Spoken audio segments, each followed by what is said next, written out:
ladies and gentlemen, to the Boomer and Zoomer podcast.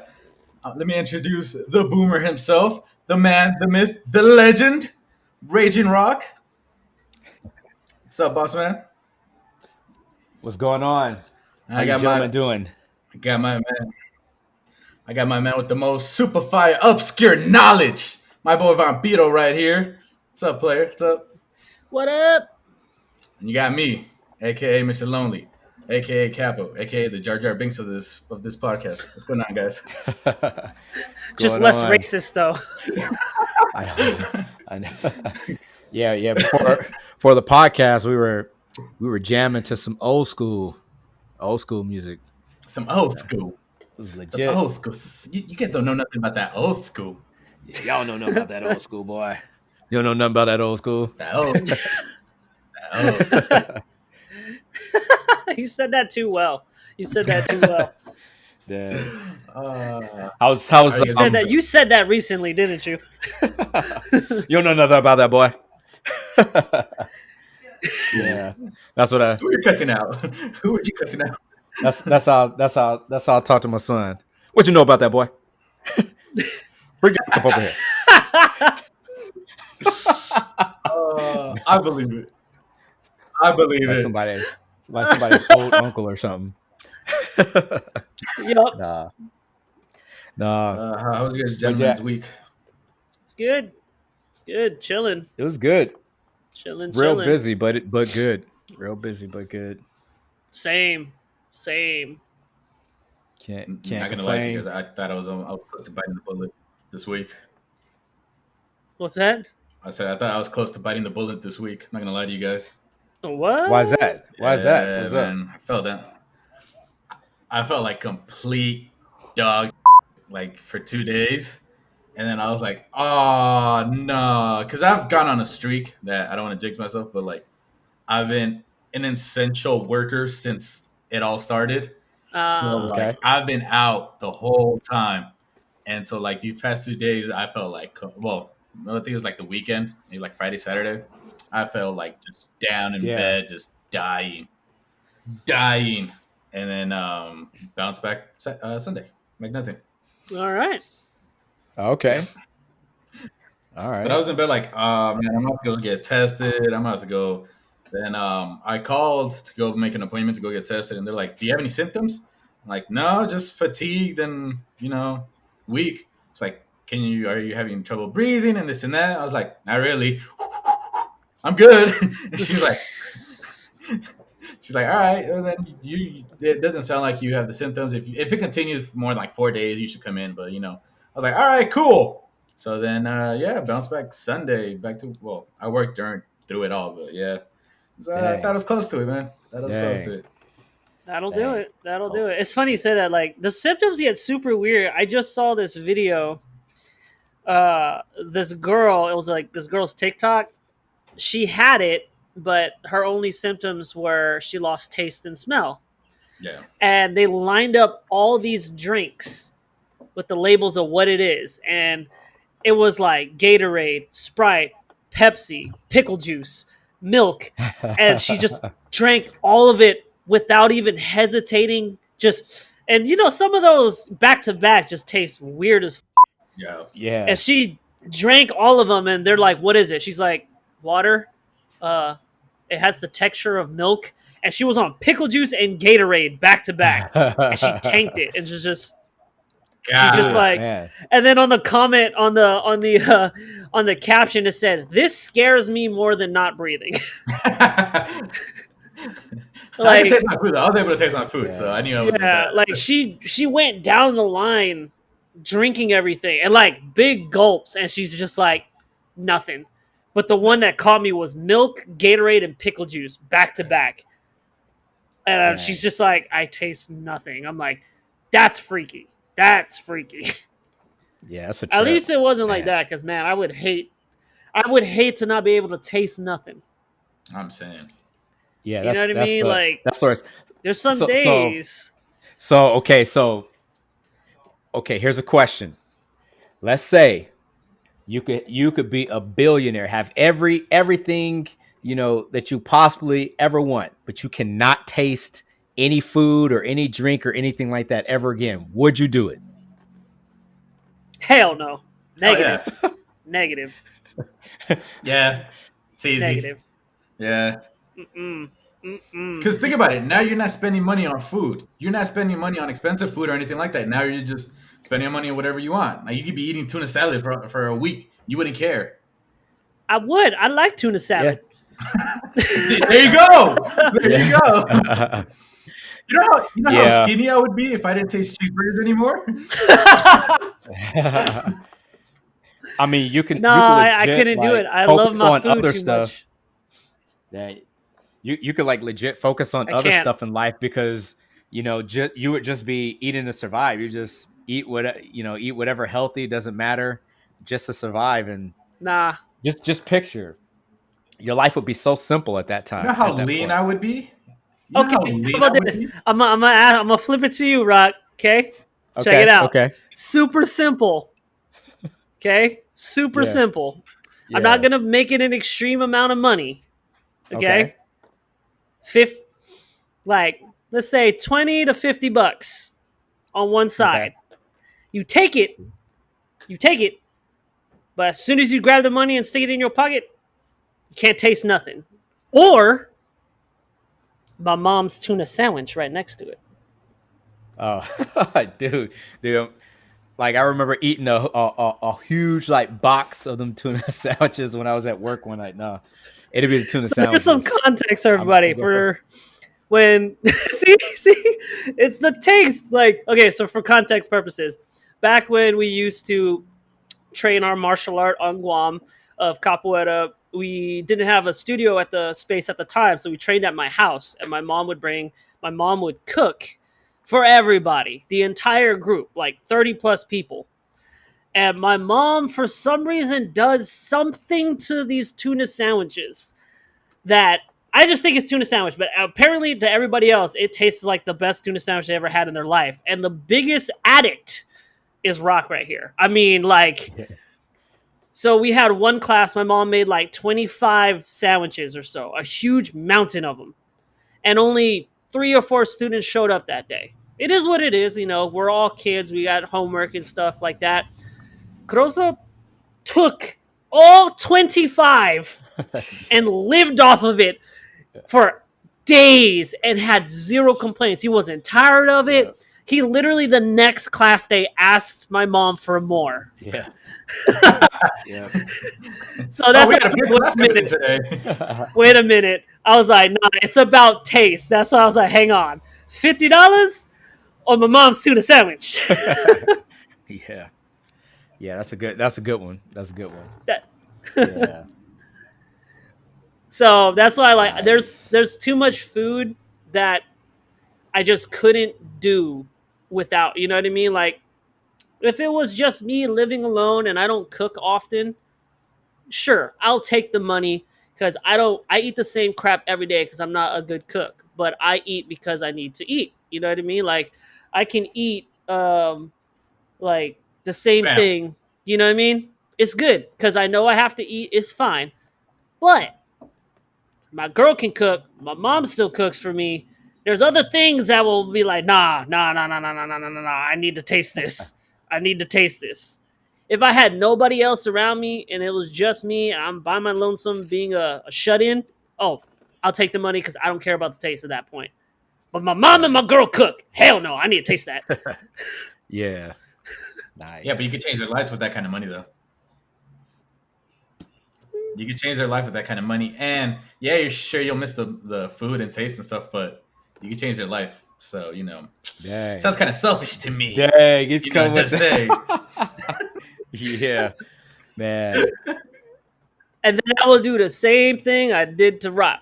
I'll be like, name your favorite food. Touch this $100 bill, you're never tasting it again. Think about it. Dang. Easy. Now, see, $100 bill, flip. no. Yeah.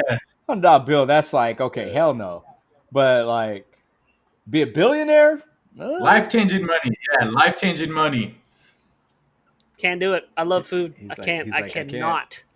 Yeah. I cannot. Well, that's good. Yeah, we had. Dude, this is how much I like certain tastes. My grandma used to make these kind of donuts. I don't know how she made it, but she made these homemade donuts. And this friend of my girl had a donut stand outside of a store, and I bought some. And it tastes exactly like my grandma's donuts. I damn near cried in the parking lot. Oh, You know what I'm saying? Oh, yeah, Like, taste, Yeah, I can't. I yeah. cannot do it. No matter the money. Can't do it. Yeah, well, that's a good. I got nothing point. for that. I was gonna say, oh, I the mean, money you yeah. can bring your grandma back, but that's not even possible. How was you all's Thanksgiving then? Chill. Did nothing. Same. Same. Made some spare ribs and big potato and call it a day. What did I eat for my Thanksgiving? Oh, and ceviche. Oh, ceviche, man. Oh, that Yeah, sounds good. Yeah. That was delicious, man. I'm not gonna. We made enough for like the week. That was gone in like 4 days. Man. Yeah. I had beer and an oven pizza. Okay. Simple. Play some games with it. Yeah. You know. Yeah, that I works. played World of Warcraft all day. Oh, nice. Yeah, All day.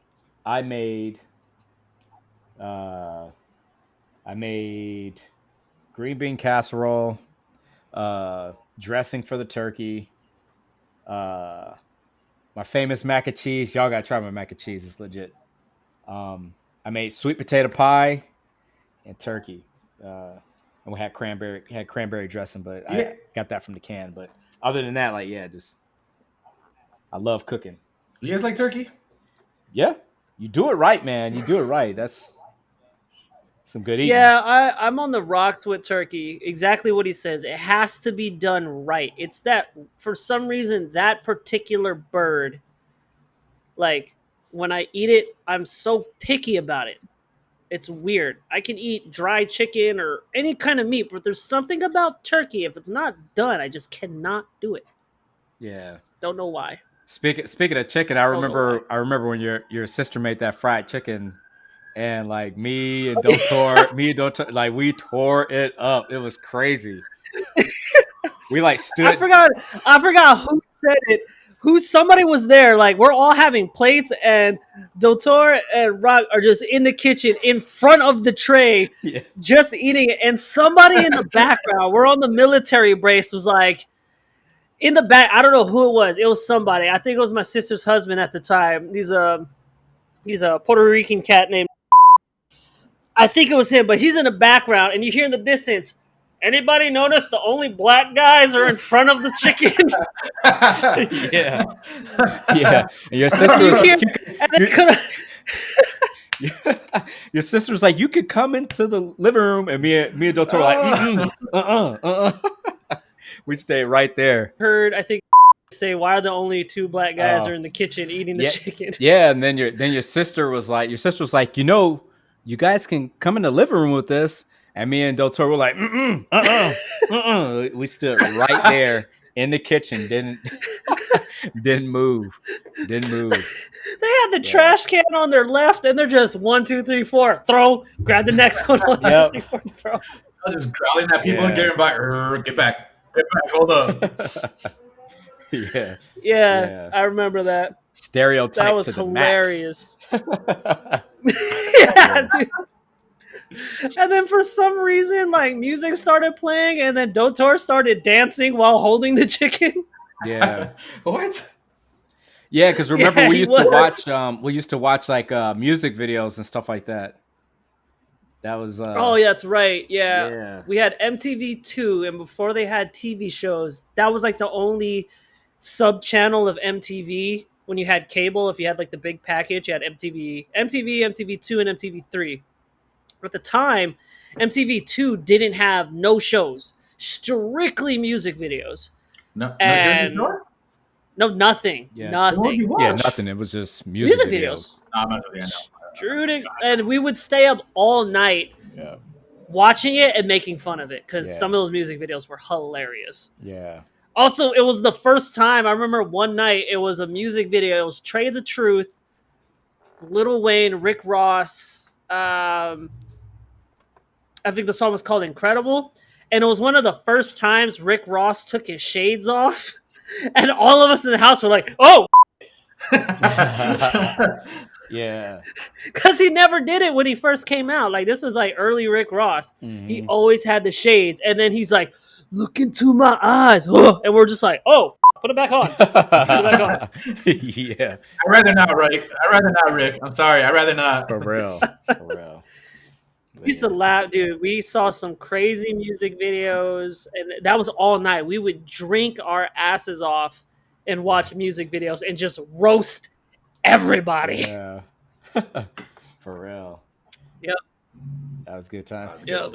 Yo, No, dude, those are super good times. Yo, remember like that was around the time that like Minecraft like first came out when it was like in like beta. Yes. And I was playing that, and I remember we all got drunk, and then you ran out with like this like Russian hat on. you were like, "Yo, we're going to the club right now. I'm going just like this." Yeah, that. Yo, it was a legit Soviet like Russian hat that my sister's husband got when he was deployed to Russia. yeah. Like, it was a legit Russian hat. It had the red star. Like, he got it at Moscow. And this night, I probably got the most drunk in my life. 2 bottles of champagne to myself. Yeah. 2 full bottles of champagne to myself. Or 1.5. I don't remember. It was a lot. I do remember putting on the hat.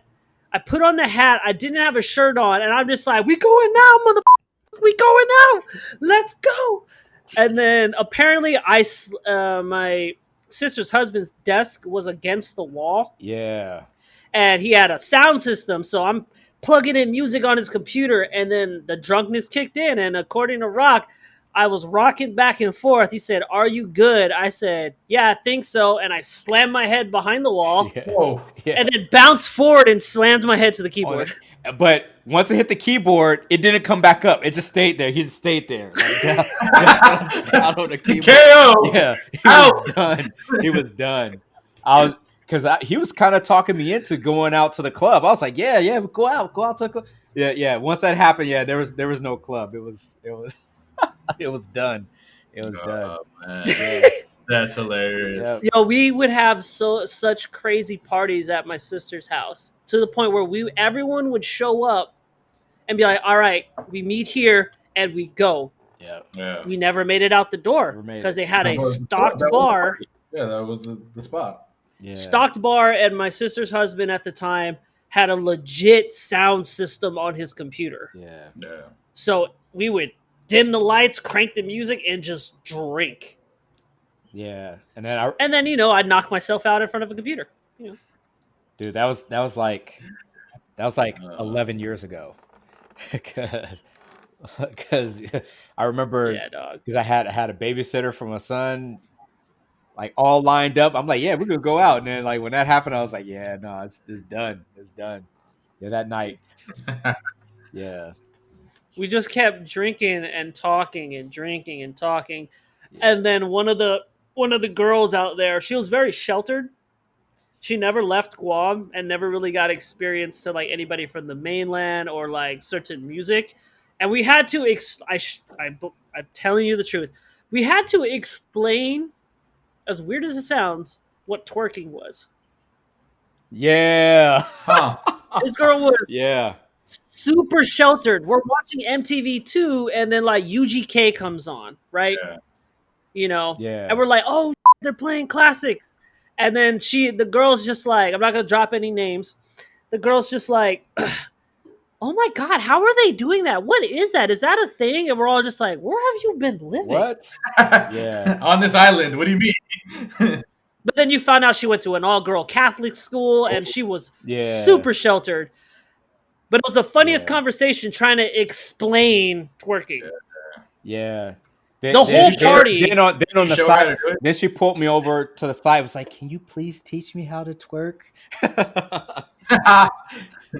You showed her how to do it, Rock? Huh? Hell yeah, man! I get You down. showed I was her like, how to do yeah, it? because I was gonna watch her try, and see if she could do it. So I showed her. But on the safe side, it was very easy to teach her because she had an ass. Yeah. So I was like, She had it. It I'll wasn't show like you. some And I told her, I was like, skinny girl. yeah. She was Can you thick, show us how you showed it? thicker than a bowl of oatmeal. Yeah, can you show us how you showed her? Hell no. I showed her once and I told her this is how gravity works. And then she got to try it. So I was like, okay, check this out. Lucky she got the easy gravity lesson from Rock. I got the hard one where he just drops you and was like, "Look, this is how gravity works." Now it would have been difficult. It I'd would have have taken the been other one difficult. easier. Yeah.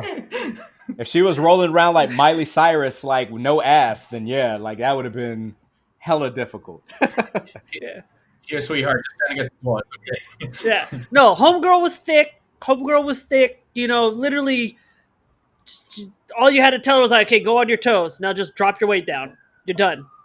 Yeah. That was it. Now, if it was like a small girl or like a Miley Cyrus, that would have been a funny ass night. We all would have watched. I would have been clowning. Yeah. Yep. Yeah. But we knew. We were like, all right, she actually wants to know. It's not like it's hard. This girl's thick. Thick. Thicker than a bowl of oatmeal. Thicker than cold peanut butter. Yep. So let's oh man, dang, it's, we just been going on and on. It's already like 25 minutes into it. So let's go ahead and thicker than cold peanut butter. Like let's go ahead and like let's do some of these news stories here and see what we got this week. Just before anybody says anything, that cold thicker than cold peanut butter I got from a comedian. I forgot his name, but he's on Netflix. Something Dean something. Mm-hmm. Something like that. Just before anybody comments like he stole that joke. No. There's the credit. Go ahead. Yeah. Yeah. All right. You gave like and if they did, like, so what? If I mean, you know, if you did steal it, so what? That's what I was about to say. So what? We this is the purpose of a podcast. We Yeah. make jokes, whether if it's stolen or not. Yep. I only say that just because the amount of podcasts I see, like comment sections, just want to complain about everything. So I'm like, I'm just gonna. Yeah, some people are like that. But yeah, anyway. Fuck them. Right. Yeah, so we're gonna do this first news story here, courtesy of Tanya. She Shout out Tanya. Shout out Tanya. Thanks. Yeah, she chose them. I haven't heard these yet. I want to hear what she decided to focus in on the news. So here we go. Let's try this podcast here. I mean, let's try this story here. Oh, hold up. Gotta turn it up. Message. From Newsweek, PS5 console listed on eBay for $9,500 as retailer warns against scams. An eBay seller is trying to sell a PS5 for $9,500 as the in-demand console continues to sell out almost immediately after being restocked. Gamers have had a hard time getting their hands on the PlayStation 5, which cost $499 and sold out within the minutes of its launch earlier this month. Some retailers, including Walmart and GameStop, restocked the console for Thanksgiving and Black Friday, but unlucky gamers are still missing out. Many believe that the consoles are selling out online so quickly as they are being bought by bots and scalpers that resell them for a profit. Some eBay sellers are trying to do just that, with nearly 10,000 results for a PS5 on eBay, many of them listed for thousands of dollars, including the most expensive listing on the website for a seller asking for $9,500 for the console. Another listing claims to be selling the PS5 for charity, with 10% of the $6,000 price tag going to the WHO Foundation. The cheapest listings are still hundreds of dollars more expensive than the PS5's retail price, with a few consoles listed for around $700. One seller listed the console for $629, with the current winning bidder willing to pay $780. The reviews for the PlayStation 5 on eBay include prospective buyers expressing their frustration with scalpers buying up the consoles. One user said, "You guys are a bunch of rats, lol. Please do not buy from these scalpers. It's people like them that make it bad for the gaming community. The only way to stop this is for people to stop giving their hard-earned money so willingly." Another reviewer who rated the console a 1 star said, "This is where I would write my review if the scalpers had not crashed the retail websites and bought up most of the PS5 in stock to turn a quick buck. I have been a long-time PlayStation fan and was excited to pre-order a PS5. During the first wave of pre-orders, I had the same issue with the websites crashing and my order not going through. I will wait until retailers stock up again because nobody should pay the exorbitant prices the scalpers are charging. Do not give scalpers your hard-earned money for something that will be back in stores." All right. That's it. Yeah, man. Those scalpers, Hate those like guys. with the bots, man. Like, okay, trying to get a PS5 for my son. There was no way. There's no way. There's just no way. And then it's bad. It's super bad. yeah, and I mean, it really sucks because people are going crazy over it. Like, you have delivery drivers like stealing them. You got them like putting bags of rice inside of it, and the console is not there. People open it up. Yeah, it's bad. Yeah. It's Yeah, really bad. they've been doing that. It's not even just consoles too. When Nvidia launched their new 3000 series graphics cards, the bots bought them all out, and Nvidia was just like, "Oh crap!" Like, Nvidia even had to come out and say, like, "We know the problem." Like, literally seconds they dropped it. Like, thousands were bought within seconds, and they're like, "Okay, these bots they're in here." But on the bright side, it's crazy you brought that up because I just brought this article up with my friends, and I just pulled it up right now. So while there's scalpers going on, people are starting to get frustrated. Check this out. Console scalpers who claims 1,000 next-gen consoles had their orders canceled. Yeah. So basically, people who ordered that many had them all canceled. Like, they're starting to track down these people and tracking the bots because it's getting really bad. Yeah, it's getting really So bad. And they're then, fighting like, back, but you have people charging like $1,500 on eBay for the photo of a PS5 and like hoping people, accidentally like bid on it. Like, yeah, it's crazy. But yeah, I saw that too, where they're starting to crack down on them and canceling those orders and stuff. And then you got some of the scalpers like they're getting cocky, like sending out messages and like, saying like, "Oh, we're doing this for the greater good. There might be a kid that won't have a PS5," but like they're acting like they're Robin Hood or something like that. Man, I don't know.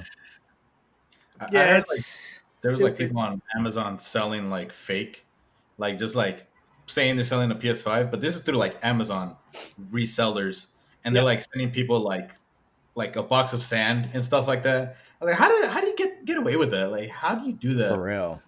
Yeah. Like Amazon.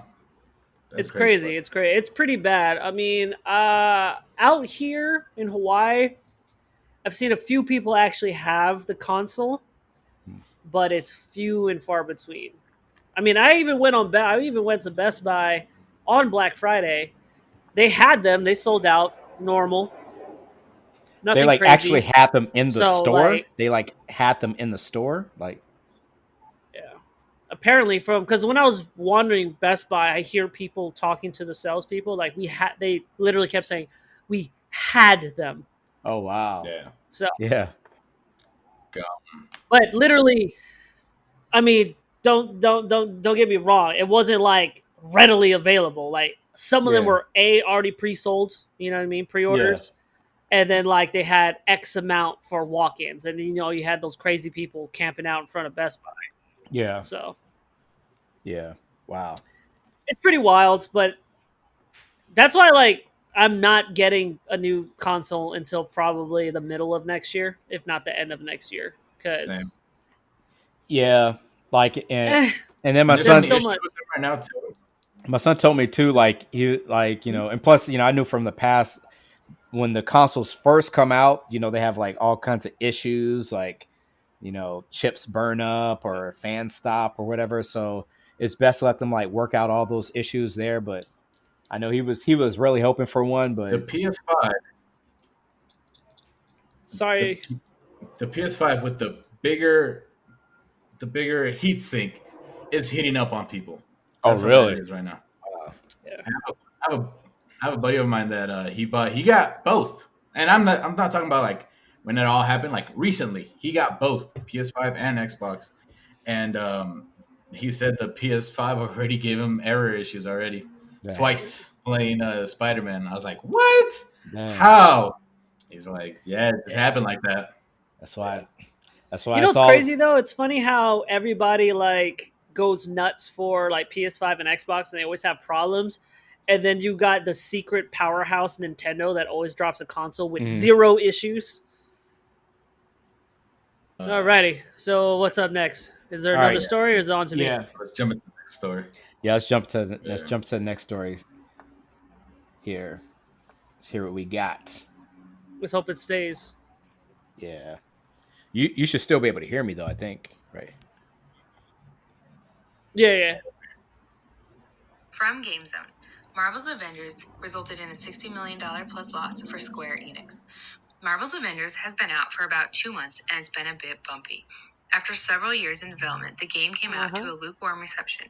After a few weeks, the game's players counts declined below 1,000 on Steam. Needless to say, it hasn't been making the same kind of money that any of the Avengers movies have. Square Enix has reported a loss of 6.5 billion yen, which is about $63 million. Marvel's Avengers reportedly sold about 3 million copies and the game cost $100 million to make. Marvel's Avengers supposedly makes up a good portion of that $63 million loss. Of course, there are microtransactions in the game for cosmetic items, so that the game is still likely generating some revenue. Outside of that, it's tough to say how well the game is still selling after 3 months. Marvel's Avengers was supposed to have a big content update with new playable characters in October, but it was delayed. The lack of new content and the issues still present in the game have caused a lot of frustration with players, leading to a drop in active players. Perhaps the game will have a resurgence in 2021 when it hits next-gen consoles and there are new characters. Spider-Man is also set to join the roster on the PlayStation version in 2021, which caused its own controversy. All right. Yep. I read about that. I actually have the game, and I can see where they messed up. 100% can see where they messed up. There's literally a list of issues with that game. Mm-hmm. Number one, the main one, they tried too hard as far as being like graphically demanding, to the point where my buddy's Xbox overheated trying to run the game. It froze my PS4 twice. Wow. And it's just littered with bugs. The game was so ambitious and so graphically demanding that consoles were struggling like currently. And even PC gamers with monster rigs were like, it's unplayable. Wow. That's one problem. Second problem, it's very, very, very repetitive.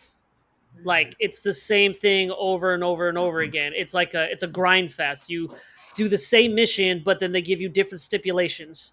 You do the mission again, but different stipulations. They're just progressively doing the same thing until it gets harder and harder and harder, and you get more gear to upgrade your character. Imagine playing the same level. It's like playing Diablo.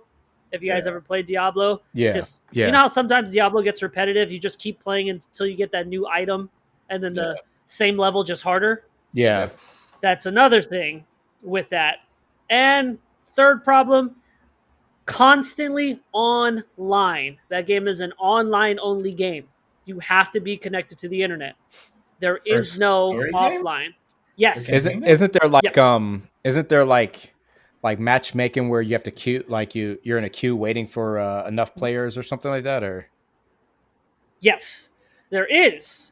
And it has it has that, and then you also have to constantly be online.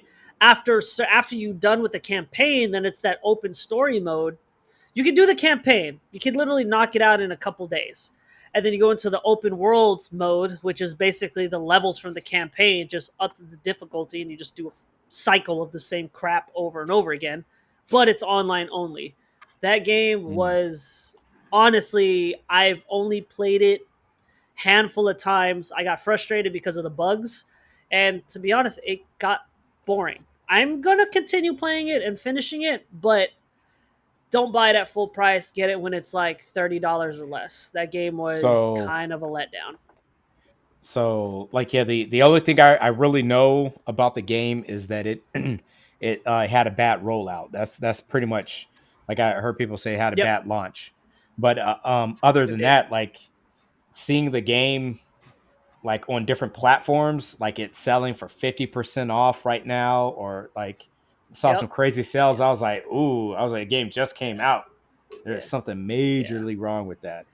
Yeah. So And it's crazy too. What a lot of people were surprised that it failed so bad. It's Square Enix. They drop triple A gems, and for them to drop the ball on a Marvel game, everyone's like, "What happened? You had the property to do whatever you wanted," and unfortunately, I know this is kind of a messed up term, but for American gamers, like hardcore American gamers, this is a term they use. It's kind of messed up, but for the sake of explaining it, it became an Asian grind fest. When I say Asian grind fest, Asian games out of Korea, Japan, and China, they have a reputation of making games that are very heavy on the grind, like doing the same crap over and over and over and over again to get your character stronger. Like games like Black Desert Online, Final Fantasy. But Final Fantasy has like their campaign of the game is good, but some games in the Asian market, they do well with that heavy grind. Like Asian gamers love the grind. But you have an American property yeah, and they don't play games like that. You know what I mean? yeah, it's America. American gamers don't play. That's why if you look, yeah, like if you look, all the best RPGs are come from Asia. You know what I mean? That's why hardcore RPG fans like the Final Fantasies, the Tales series, they're all very grindy. They're very long. They do very well, and it's a very small market in the US, like the JRPGs. That's why that's a thing, Yeah. Japanese RPGs. When you hear JRPGs, you know you're going to get a game that lasts thousands of hours. You're going to be grinding your character. Unfortunately, they took that JRPG aspect and took an American property, and it just didn't mesh. It did I'm, not mesh. I mean, I could see them doing that if there was like a ton of content. If it's just like the same thing over and over again, like, Yeah. like the campaign mode, but just over and over again. If they like livened it up with different content and it was a grind, maybe that'd be good. But wow, Yeah. I mean, maybe they were just under a lot of pressure to put the Yeah. game out and they rushed it or something. I don't know. They announced Yeah, that it game was. early though, didn't they? They announced that game really early though. Yeah, They're they like, oh, announced it, drop. give or take. Sorry for the motorcycle. Give or take, I think 2 or 3 years, maybe a little longer. But I saw the announcement at E3, and that game was hype, Yeah, hype. everybody was Yeah. hyped. But unfortunately, it just fell flat. And yeah, unfortunately, like all the gamer blogs and articles, they called it an Asian grind fest. This is the kind of gameplay you'd get from an RPG out of Asia. You know what I mean? Yeah. And of course, and people are shocked because it was Square Enix. I mean, they just did the relaunch of Final Fantasy VII, and that game was amazing. Yeah. It's Yeah. bad. It's bad. They still operating at a huge loss. I bet. Damn. It's pretty bad. It's pretty Yeah. bad. Yeah. Wow. That's interesting. Yeah, I mean, with Yeah. having like the Avengers, with how hugely successful that is, I mean, that should be pretty hard to mess up. But man, Oh, I know, right? That's what everybody was saying, but they messed it up bad. yeah, $63 Yeah, they million did. loss. I That's just started rewatching them today. well. Yeah, I just So restarted like, I those. mean, maybe they could turn it around. I know Fallout 76 had a abysmal launch. It was horrible when it first launched, but if you were to play it now, it's a pretty good game. I play it, from time to time. It's a pretty good game. But if you were at launch, it was horrible. It's horrible. So maybe they can add more content. Yeah, that's true. To actually, that's that's a good point. That's actually an amazing point because Fallout 76 was a dumpster fire day one. Or what is it? No Man's Sky. That's another one that had a horrible rollout.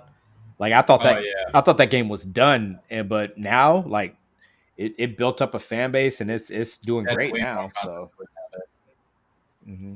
Yeah, like I thought No Man's Sky was done too because they got sued for false advertisement. Oh yeah, but they got sued for false advertisement because they said they did an interview. The creator did an interview over and over again saying all these things, and you found out he lied, and they got sued. The company got sued by like the advertising commission or whatever the hell you call it.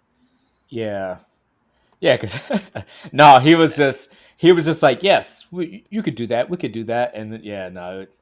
Later on, they were able to you were able to play multiplayer. You could meet people on different worlds and do all kinds. You were able to do that later, but like when the game first rolled out, yeah, it was a dumpster fire. Eventually, you'll be able to do that.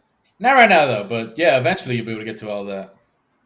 See, if he said what you just said, if he said eventually, would have been a problem. But he didn't say eventually. He just was just like, yeah, you can do it. Yes. Come on, what? Yeah. I remember we got this. What do you mean? Yeah. I remember all the YouTube videos just tearing it apart. I was like, dang. Like I was like, this game is done. Done. Yeah. Anyway. Yep. But hopefully Avengers can recover because I do enjoy the game. Mm-hmm. Okay. I mean, it's not much of a risk for me to try it out now because I'm looking at it and it's like, 50% off or this and that. Like, so, I mean, I have less reservations to like pick it up because of the price is like cheap or whatever. But yeah. But when you see a game that just came out like that and then it's like in the bargain bin, that's pretty bad. But we can move on. We can move on. Super bad. Yeah. We can move on to the next story here. The next story. See what we got. Like I'm kind of like going on slow motion right now because like today, I drove to Nashville, took the kids there so they could fly out. Then I drove back, worked all day, trained in like 32-degree weather, like with my student here. Like it was cold. Like when I was in Vegas, it was a pretty chilly day last time I was out there and we were training there. Capo, it was. I mean, it wasn't 32 degrees. I'm talking prior to that. I'm talking way prior to that. When we at the park, we could see our breath, and we'd be out in the park with like on the wet grass training. I remember those days. Yeah. Vampiro was like, nope. It's like I'm from the islands. I don't mess with all that. Yeah. If I go to the mainland for anything capoeira related, it better be inside. It better be inside. Done. That's not even an option. Yeah. Well, this event that I'm going to this weekend is going to be nice weather. It's going to be outside though. It'll be nice weather where I'm going, so I can't complain. But yeah. No, California is different though. Yeah, that's true. Yeah. Let's hit up this next story. Let's hear what we got. From USA Today, YouTube celebrity Jake Paul demolished retired NBA player Nate Robinson with a second-round knockout Saturday night at Staples Center. Robinson, the three-time NBA slam dunk champion, fell face first on the canvas and lay motionless for about a minute after Paul connected with an overhand right with 1 minute and 35 left in the second round.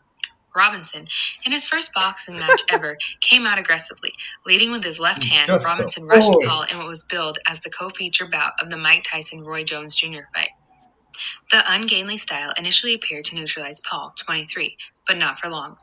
Robinson hit the canvas twice before the first round was over. It was unclear if the second fall was a knockdown or a slip, but there was no confusion about the outcome.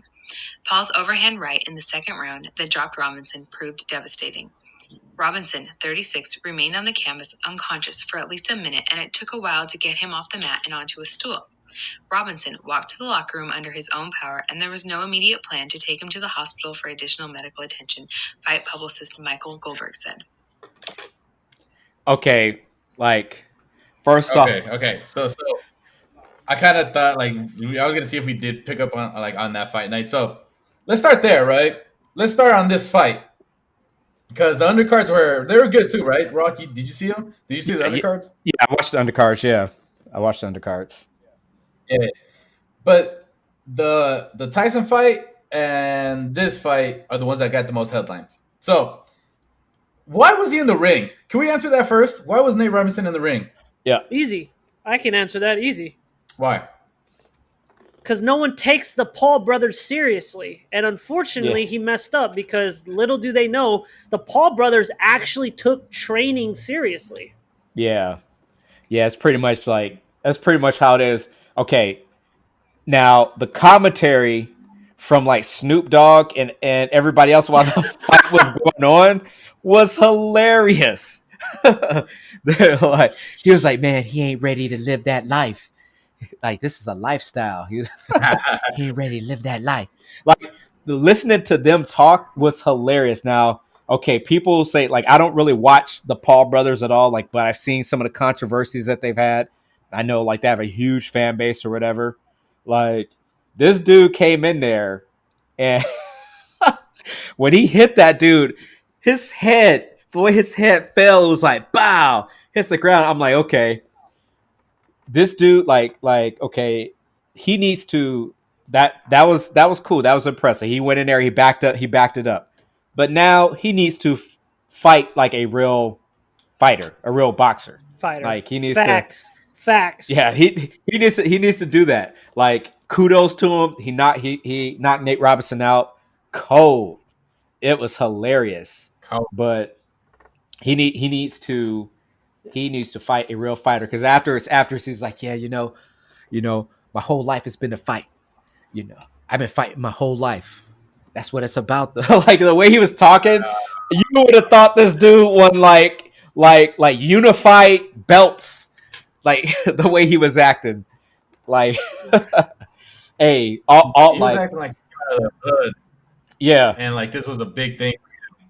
I was like, Hey, I man, mean, I'm not sure how much he made from that. I'm quite sure he made a ton of money from that. So that's all good. But it looks like he's taking the training seriously. It looks like he's putting in the work.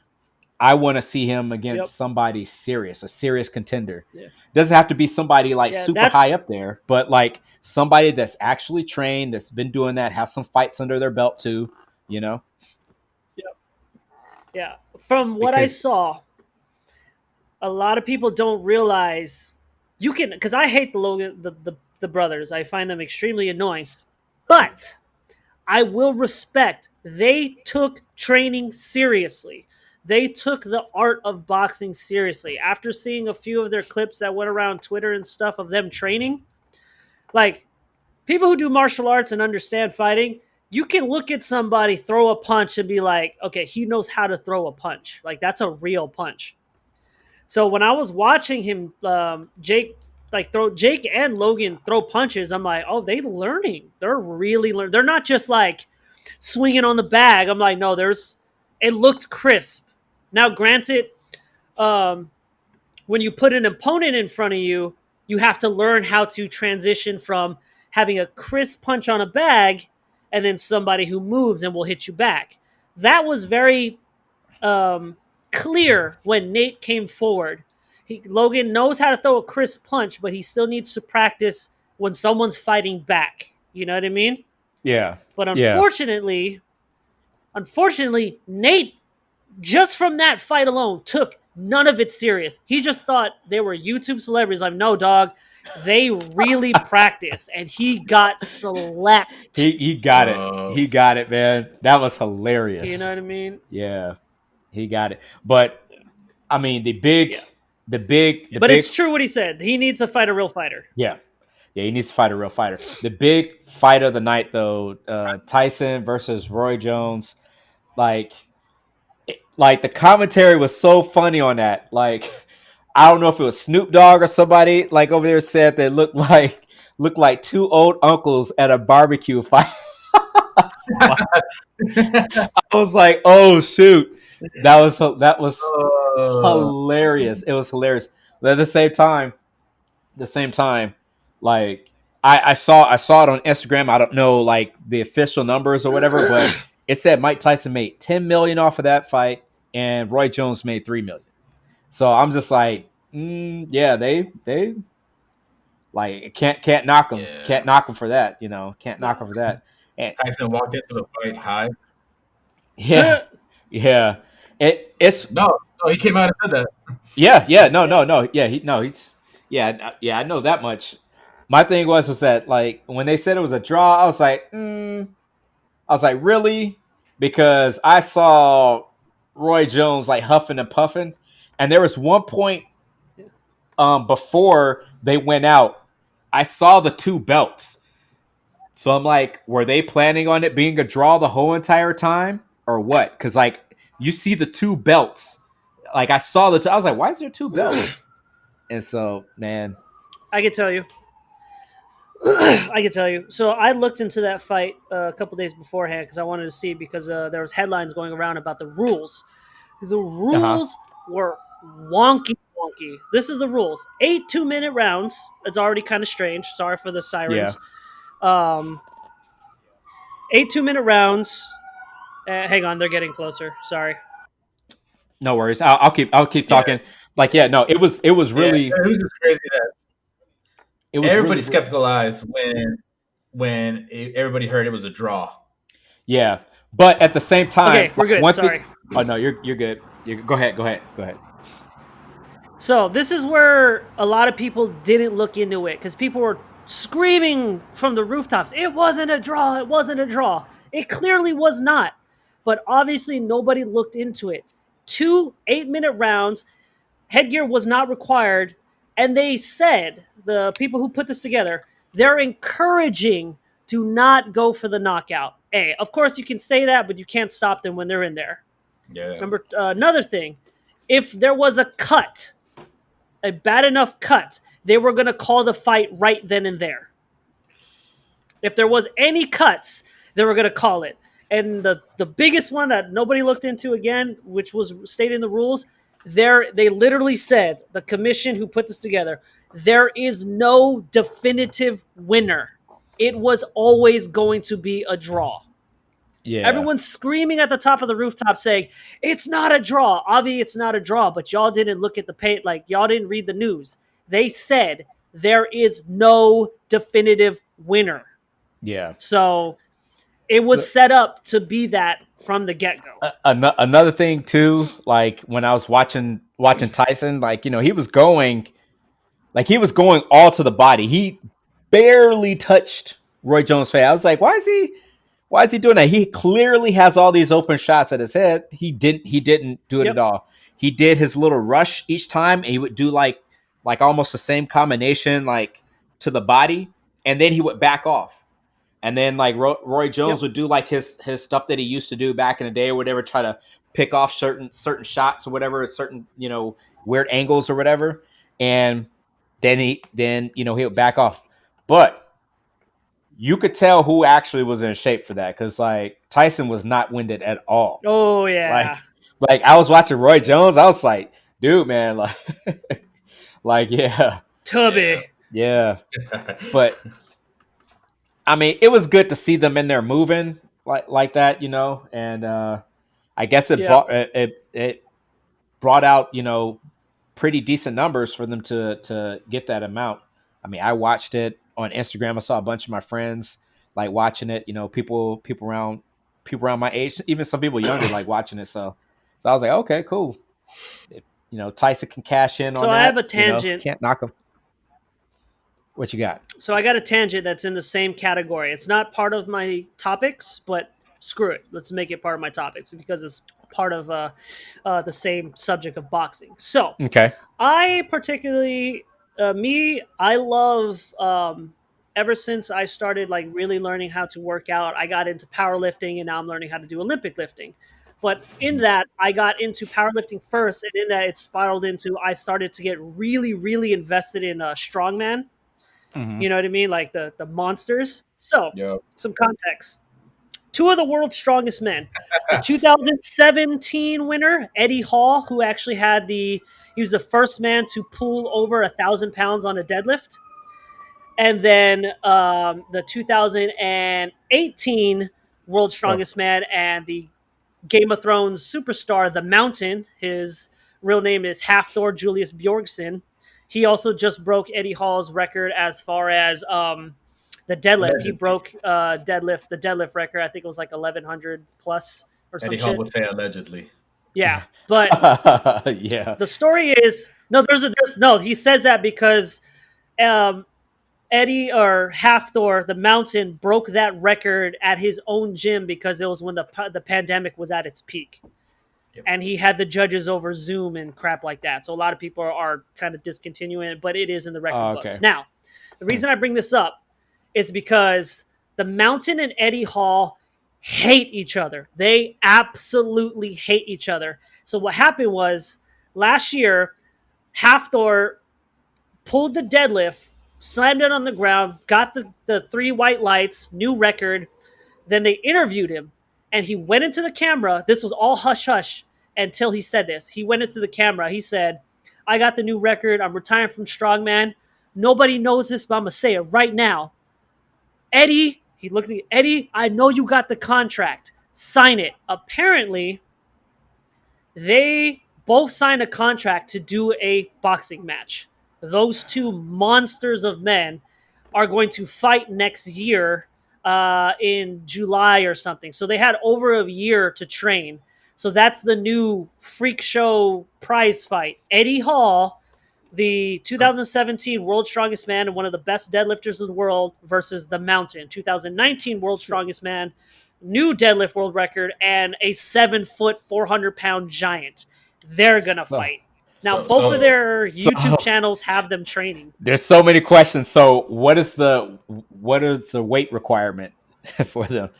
Is there? I don't believe there is one because they're both well over the heavyweight limit as far as professional boxing. Well over. Like, I think Eddie Hall. But the funny thing is, though, they both slimmed down. If you want, I subscribe to both their YouTube channels. I have both their YouTube channels on my queue, and I watch their training. They slimmed. They're still monster men, but they slimmed. So I'm not sure if there's an actual weight class because I don't think it's physically possible. I wonder how that would affect, any lifting for them, Oh, they both retired from strongman. Yeah. Oh, okay. They went headfirst into training to fight. They went headfirst into training to fight.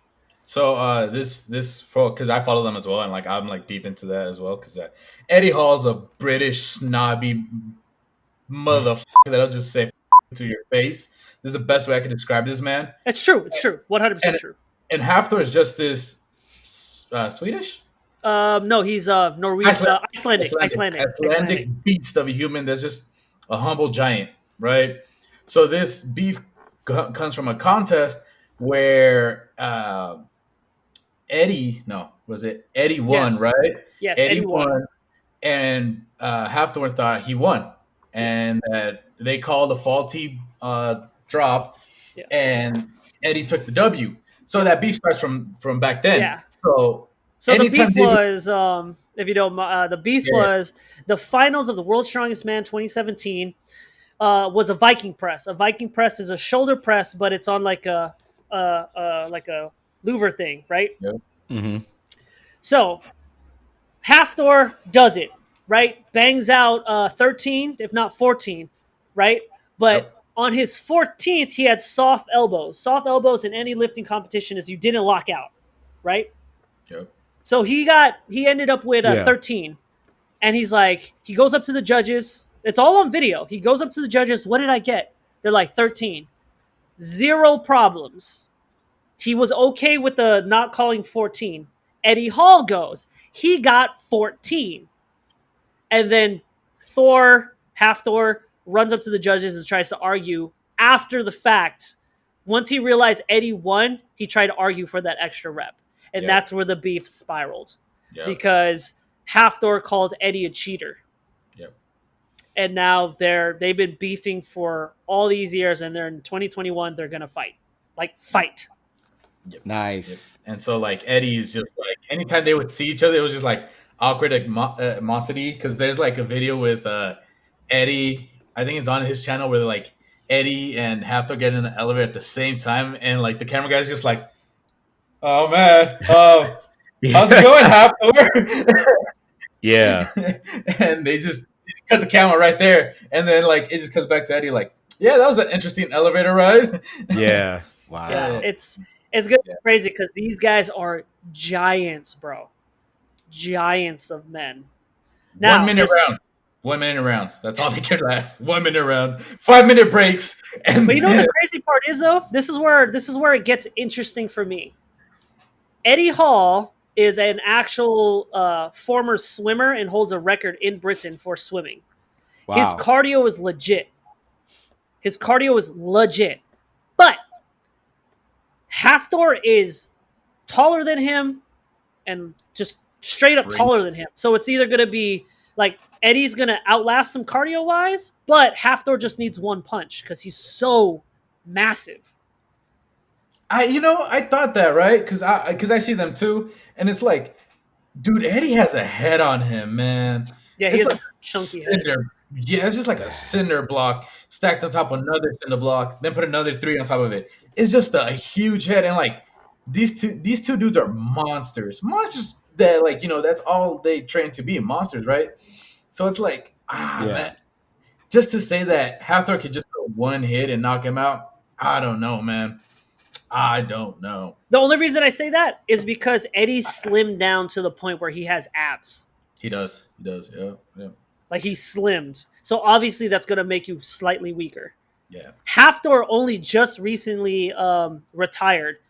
So watching them two train, Eddie's faster, but obviously Thor has more weight behind him. Yeah.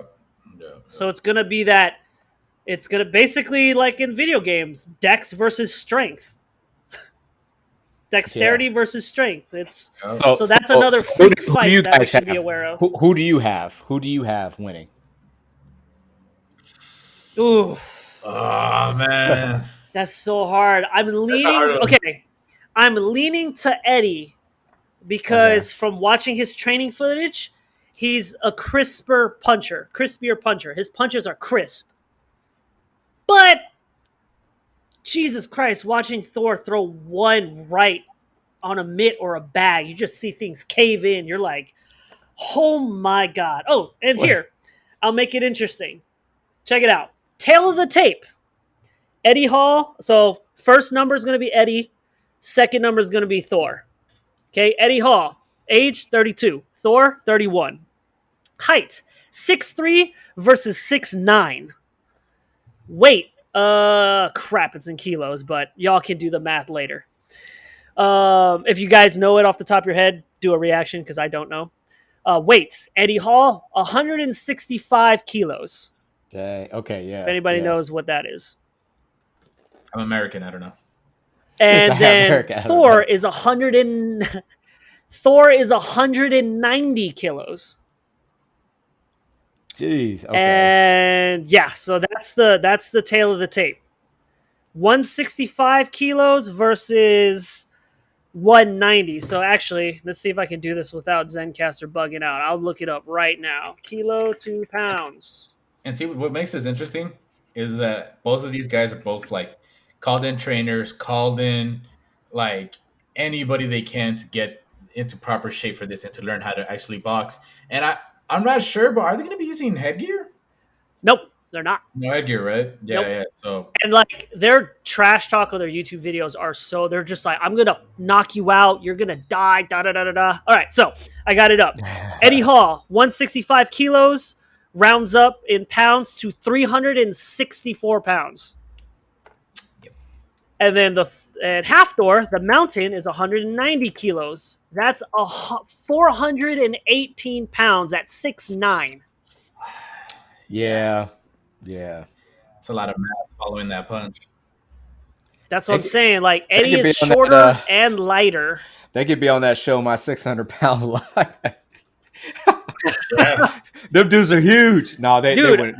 Them dudes are These huge. guys are monsters. Man. Monsters. And I watched them lift when they were just competing in strongman competitions. Yeah. These guys are freakishly strong. And now they're trying to beat the hell out of each other. This fight crazy. is going to be it's gonna land into two things. This fight is gonna be amazing or a complete crap show. Yep. Or really quick. Like done quick. Or really quick. Yeah. Yeah. So me and my buddies have been following this for a while because all these guys, they're all, they all work out in the gym and stuff. This is where I learned lifting from. We're all thinking we're going to chime in and actually buy this fight. But we also be like, it could end. It could be a crapshoot. It could be a 1 KO or it could be amazing. We don't know where we're falling. Yeah. But so, Rock, with you being the most uninformed out of these two guys, from what I told you of their stats, what do you think? Also, with you being our martial arts teacher, you understand matchups. Yeah. I mean the weight disparity, I mean that's the weight disparity, that's a big thing, with the two. But I mean, when you're those sizes, like I think it all boils down to who gets the best shot off. Like, I mean, because you like from a punch, you're only going to be able to take so much. That's why like the big like heavyweights and stuff like that. It doesn't matter like so much skills. Like whoever gets that best like shot off, I think is going to have it. But I mean, man, 400 something pounds. That's crazy. 6'9", bro. 6'9". That's crazy. So for so what? That's Hafþór, right? That's 400 pounds. Yes, Hafþór. Yeah. You can just call him Thor. That's another Thor. one. Okay, yeah. So for him being so big, though, like if he keeps him out, that like I think that would help him a whole lot. Or for the other guy, if he gets on the inside, that might help him out a whole lot. But geez, like at those sizes, I just think whoever is able to hit that button, like whoever hit that button first, get him first. That's crazy. So here's a funny picture. So I'm just gonna throw it up on my phone just because the last time I tried to screen share, it just bugged everything out. So viewers, I'm sorry. I know I could just screen share, but just to not click on Discord because we had issues today. Here's a picture of Thor and his fiance now during the Game of Thrones premiere on the red carpet. Yeah. I've seen, that dude. Hopefully it focuses, but look at that size difference. Yeah. His hand is the size of her face. So speaking of, just had a baby too. Do they have to have like custom gloves made? Because I mean, guaranteed. Oh, bet. Guaranteed. Yeah. Bet. But these are people these are guys that has been successful in their sport, so it's kind of like money isn't really an issue. This is just kind of like so it doesn't matter.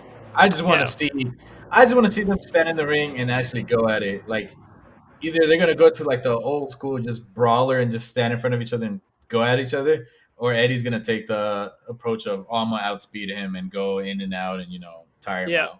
Definitely watching Eddie's training videos, he is definitely the faster of the two, but I don't want to see that lunchbox of a fist that Thor has come anywhere near my face. Yeah.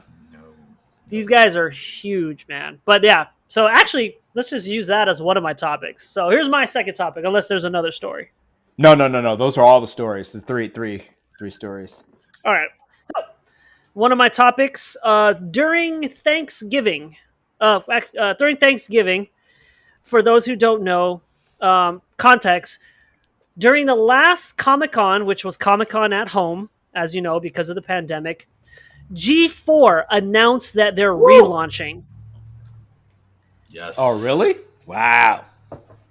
You didn't know that? Nah. You didn't know that? Wow. Okay, so check this out. So G4 announced that they're relaunching. Their trailer was amazing. The trailer, if you didn't see it, there's a camera panning through this warehouse, and it shows all these different props from the G4, and then it goes over to a TV, and it shows a TV playing Pong, because you remember that's how Attack of the Show used to start. Yeah. And the numbers are in the thousands. And then it cuts off and it says, "We never stopped playing." And then the G4 logo pops up. And then on the 23rd of November on YouTube and Twitch, they had a G4 reunion. Morgan Webb, Adam Sessler, Kevin Pereira, Olivia Munn, Kristen Holt from Cheat, and one of the other guys, I forgot his name. They had a reunion special, and they talked about everything. And then they launched the website. So if you go to G4 TV and Google it, they have a website up and it says, "Yes, we're back." And this is what we can tell you. It's going to be on TV, and I think it's going to be a channel. The people running it is Comcast, so we're probably going to have an exclusive channel, if not a subservice. And they're bringing back Attack of the Show, X-Play, and a bunch of their original programming. And it's been reported that all the old hosts, the main one that they reported was Olivia Munn, because she has the biggest name out of all of them because of all of her movies and stuff. That's the only one that they almost confirmed that she already signed contracts to be like back fully. So G4 is returning with everything we love. Now, my question for you guys is, with them coming back and with YouTube and all these podcasts pretty much taking over their old job of reporting all this stuff, do you think that will last going up against the new competition? Because YouTube took over their job. IGN, Game Informer, Game Radar, you know what I mean? Do they think they'll last? Okay, so with that said, I do think that they should go into new media, meaning like online, like that the old platform of a channel. Yeah, they could do it, but TV is dying. And as far as YouTube goes, like YouTube also, because of some of the rules that they have and everything, it's not the same. So like all those those channels and those companies that you name, they don't pull the weight that they used to pull like they did back in the day. I think if they play it smart and they go into new media, like diversify on different platforms, take on some new platforms that weren't big there, podcasting, a lot of different things, I think they can make it big time, because they have all the all the names, they have recognition, and plus those shows were great. It was only scratched because you had companies that bought them out, and they went in a direction, like it was like the worst of the worst of corporate takeover when it came to them. So I think if they embrace new media, they can make it. I remember the days when they used to be. I'm sorry. No, I was just saying. I remember the days when they used to be like it used to be called ZDTV, and then it changed to like ZD TV or ZD Tech TV. Then it was G4 Tech TV, and then just Tech G4 Tech TV. Yeah, so yeah, it was Yep. That's big news. Like I didn't hear about that, so like I'm actually pretty excited about that. We'll see how that turns out. So I was talking about it with my friends, and I think that it's the best time for them to come back, because gaming became a professional career. Twitch has took off. Like the whole thing that G4 covered literally became real. You know what I mean? Like everything they covered is now mainstream. Gaming is a multi-million-dollar, like pro gaming is a thing. Yeah. Pro streamers are a thing. So they came back at a perfect time. So this is the exact words from their website, because their website literally only has one page with everything listed. This is exact things. They said, in quotes, why relaunch a TV network about video games now? We already have Twitch and YouTube. Great question. We'll think about it. In the meantime, this is what we can tell you. G4 is a digital-first network going in 2021. Will it be on TV? Comcast pays the bills, so take a guess. The network will feature gaming and pop culture shows, plus epic live special programming, and an alpaca every now and then. It will look awesome, but also kind of low budget at the same time, just like their sketches. Yeah. And then the last one was hilarious, because this is what a lot of people believe brought down G4. Also, we're doubling down on reruns of Cops and Cheaters. Okay, that was just a joke. Yeah. Yeah. I mean, G4 is officially coming back. Nice. They only had so much time, so yeah, they had Cops running and Cheaters. But the thing is that, I mean, with the writers that they had on the show, for tech platforms, it'll be content friendly, because they're already abiding by like FCC guidelines. So I think that it would be more polished than a lot of these other companies that have been, that have kind of like filled in the void like since then. But if you look, there's a lot of them that drop. So I think I'm excited about it. I can't wait to see it. Yeah. Since you didn't know, dude, I'll after the cast, I'll send you the YouTube special that they did. It was pretty awesome to see everybody. Nice. Would it be cheaper for them to run just a website show? Just like if you go to their website and they just did their show off a website? I would say, yeah, it'd be cheaper, but if you're trying to pull somebody like Olivia Munn back into that world after she's already kind of an A-lister.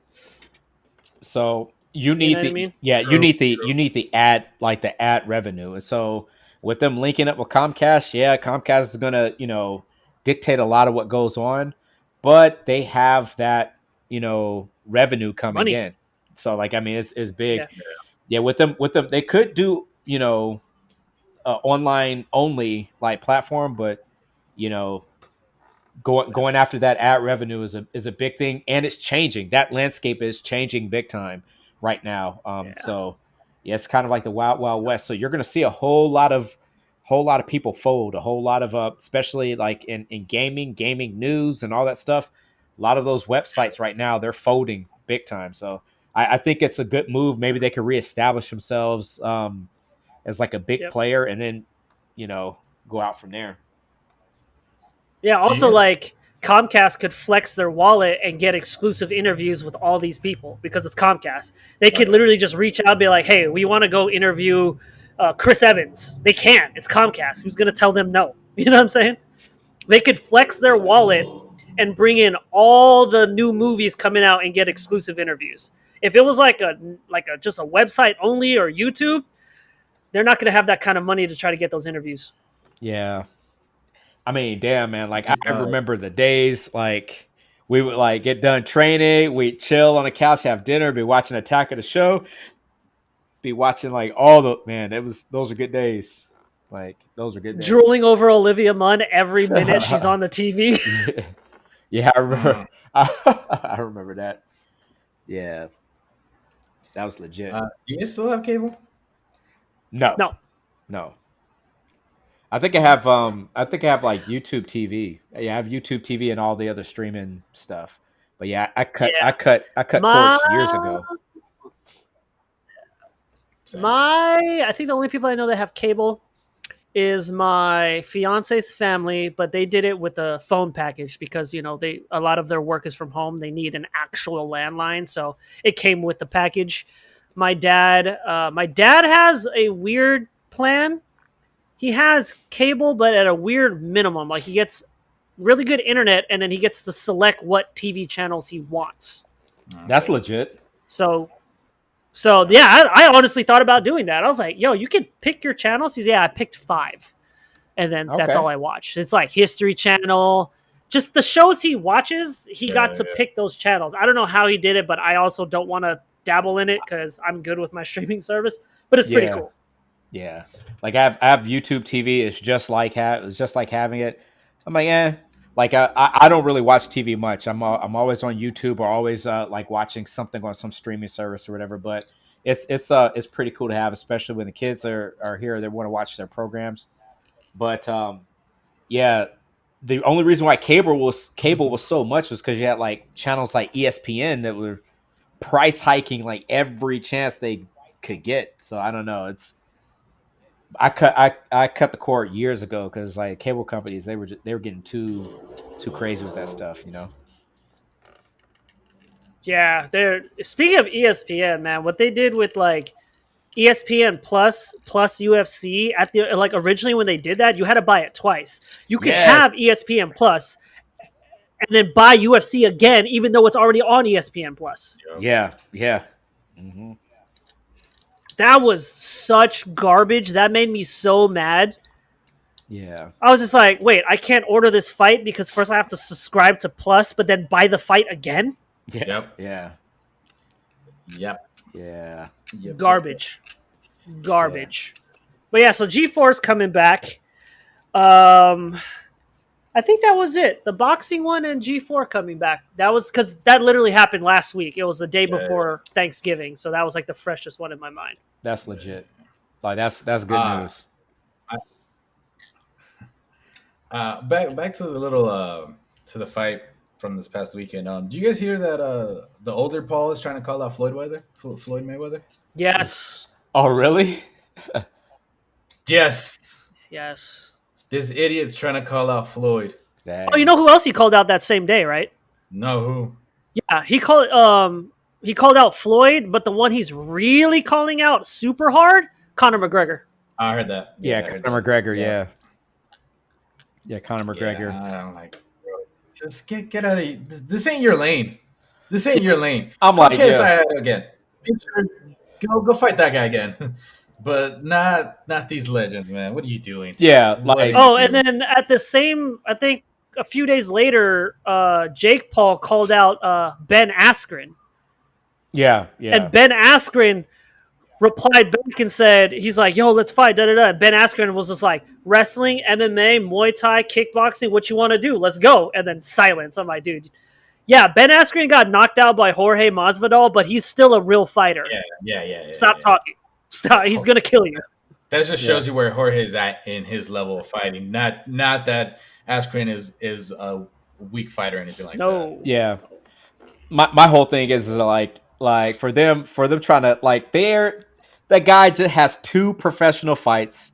You can hardly call them professional fights. And then he's trying to call out the best to ever do it. That's ridiculous. Like, yeah, let's bring it back. Let's go fight, Sit down. Yeah. Let's fight some people, a little more close to your level. But that could be one of the most lucrative fights ever.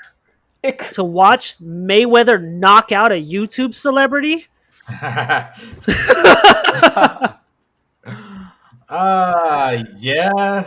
I actually would buy that fight because I would love to see Mayweather run through this kid. This just sounds like bully beatdown all over again. Yeah. At the same time, was it Evander Holyfield told Mike Tyson to sign the contract? I guess he wants to do one too. So I was like, a sparring session? Yeah, to do like the same type of event that Tyson just did. Holyfield wants to do one with Mike Tyson. That's why a sparring session. Yeah, sparring session. Yeah. Get paid for it. They gotta fix those rules if they're gonna do it, man. But they gotta fix it. We gotta understand they're trying to like kind of save them and not like have them like go out there and just knock these old guys out and stuff. I mean, it's yeah. They're in a different they're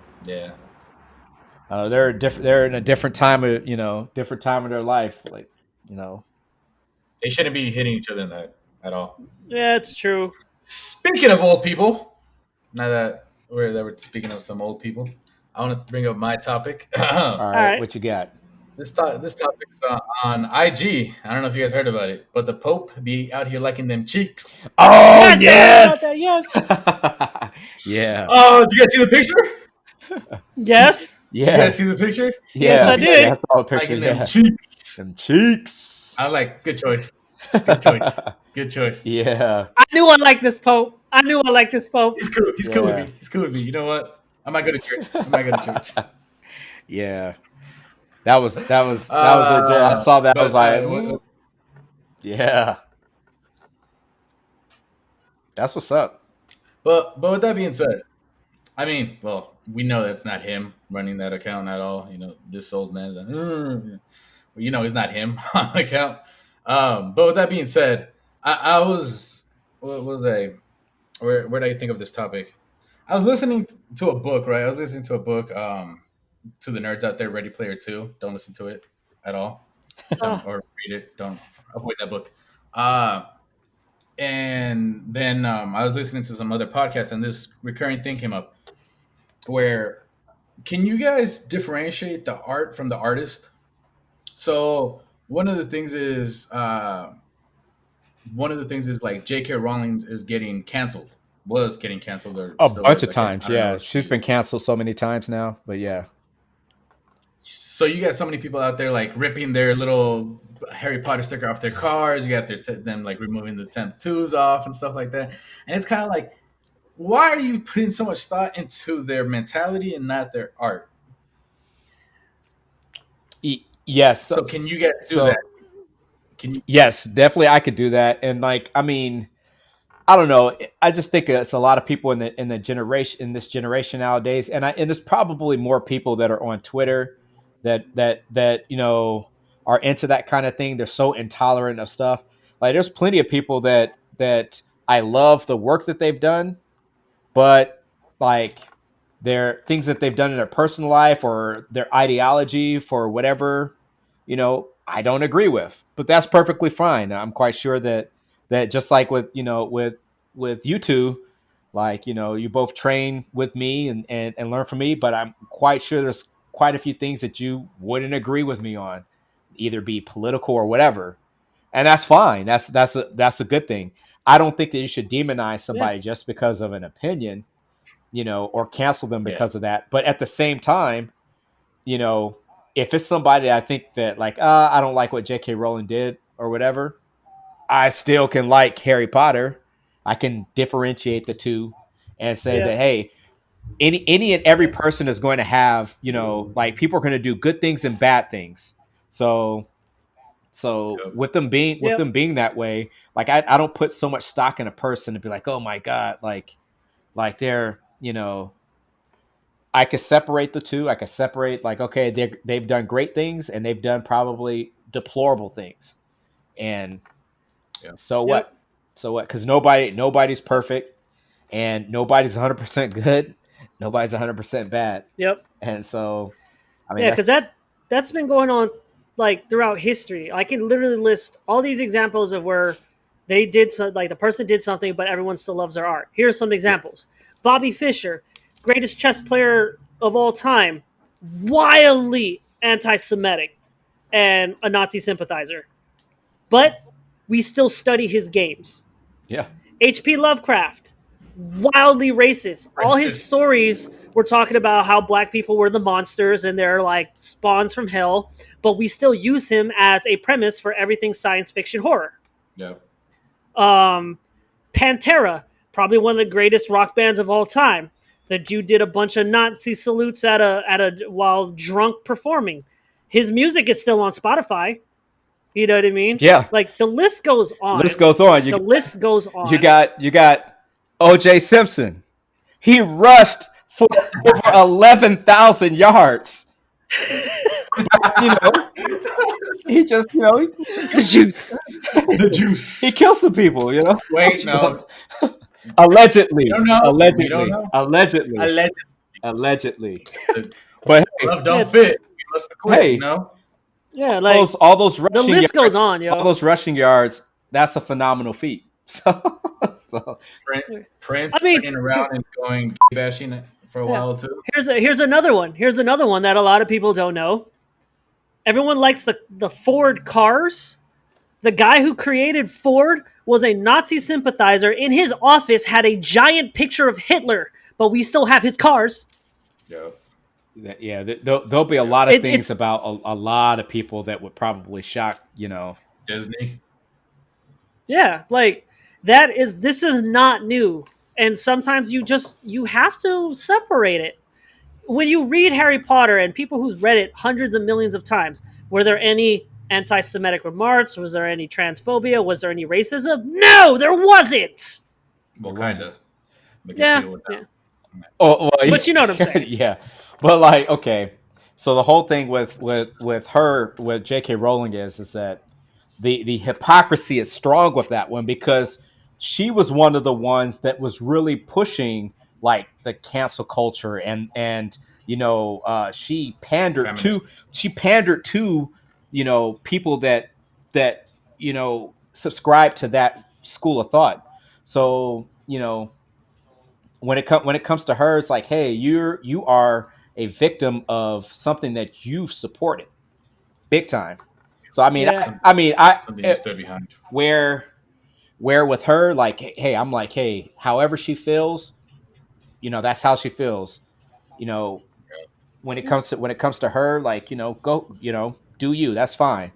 But Yeah. it stings a little bit now that they came to cancel you. Like, so I just think as a whole, like, Yeah. cancel culture is trash. Like I'm Oh, one yeah, I that's mean, like same, not for same. it, and it Yeah, needs. it's to the point that like now she's Yeah, writing books under pseudonyms now.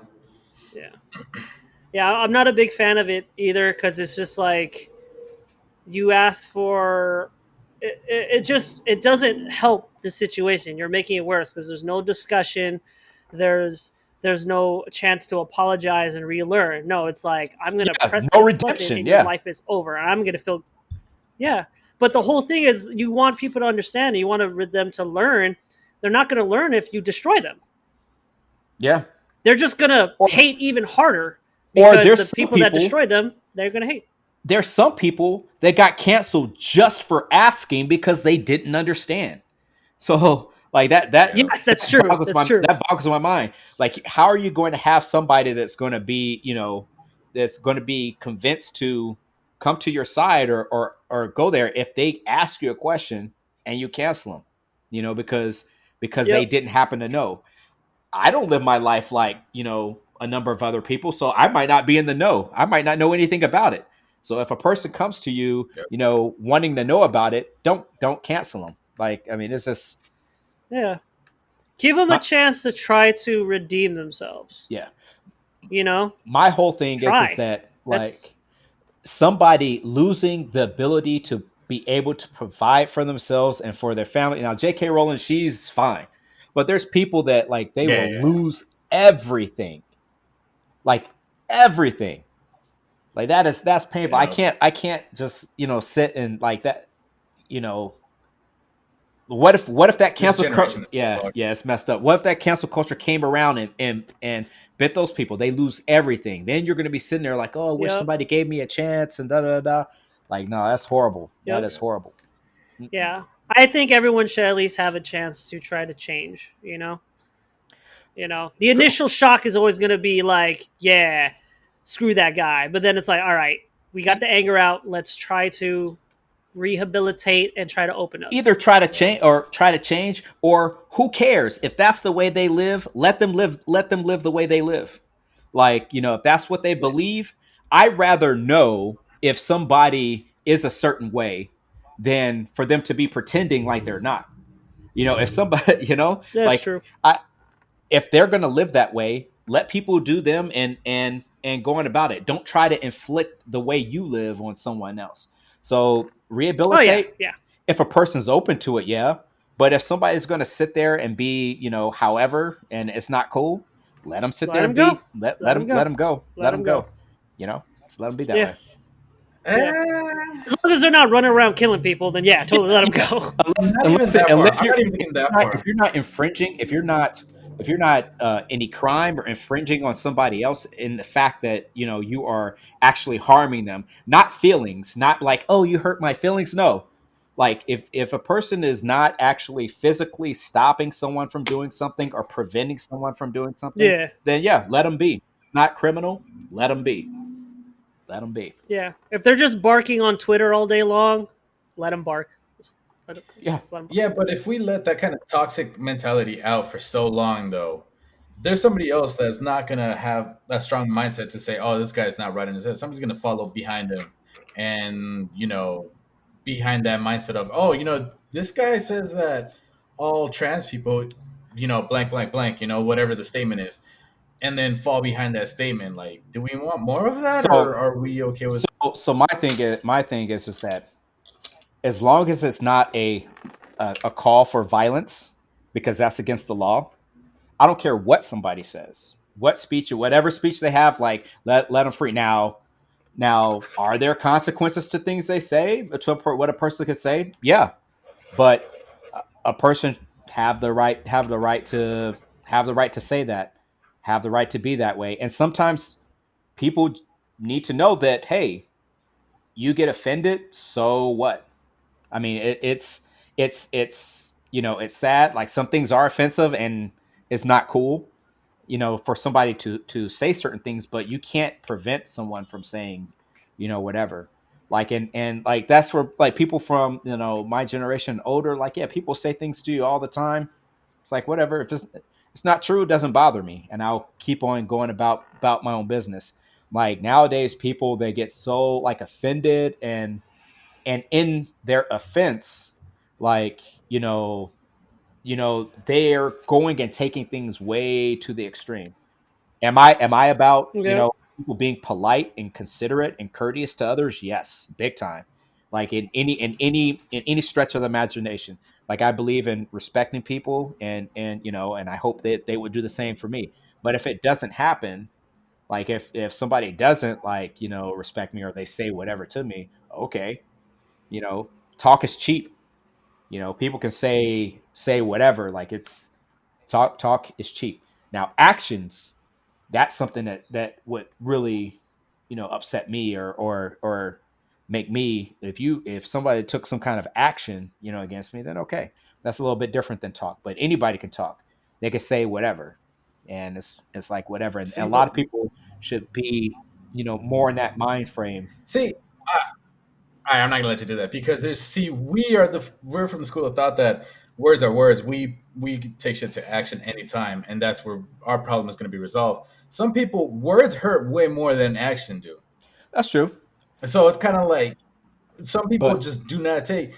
I can We can sit here and bash each other all day and laugh about it and not care, and we can say the most. We wouldn't care about it because we're friends and we don't care. And at the end of the day, we don't let words affect us. mhm. That's nothing to us. But there's people that you could just call them dumb, and that's their day. They're depressed for the rest of the day because whatever mental psyche they have go through that. Oh, dumb is because this, that, and that. Whatever. I don't it's see. It's just hard for me to say let people speak out, speak their mind because it's like there's stuff that should be censored. I do think some stuff should be censored. it's a cold, cruel world out there, and Yes, it is. and somebody saying something. I mean, I agree. I feel that people should be nice, and yeah, things can affect people, but at least in our country, like you're able to say whatever you want. And the other person has the right to be offended. If they don't like it, walk away. They don't like it, move on. Like I mean,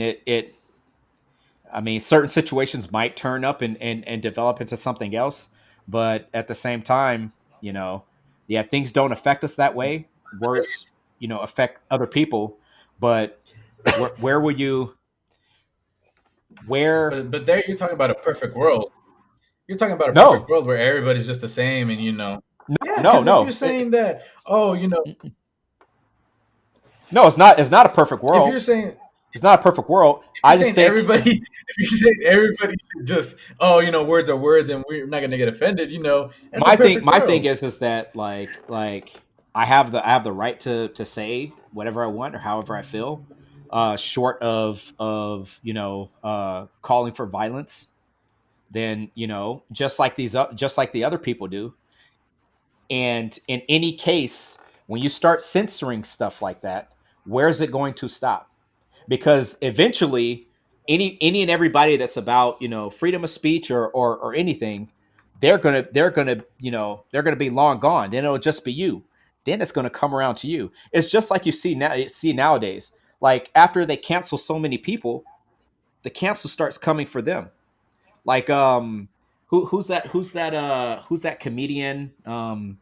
She played the Wreck-It Ralph, like the little girl in Wreck-It Ralph. Sarah Silverman. Sarah Silverman. Sarah Well, Silverman. she was all about the cancel culture. She was all about like virtue signaling and saying all these things and stuff like that. And then some people dug up some stuff in the past, and that came around real quick and bit her back. So it's like, where's it going to stop? So yeah, I like I said, I am for people being nice and courteous, but at the end of the day, like one thing that makes our country great is that you can speak and nothing is stopping your speech. People people need to be more considerate and compassionate towards each other, and that's not going to happen all the time. People need to develop thicker skin, and you know, when you have a situation where you have a generation that grew up that everybody was a winner, everybody gets a trophy, you know, there's no consequences, there's you know, they don't see the reality for what it is.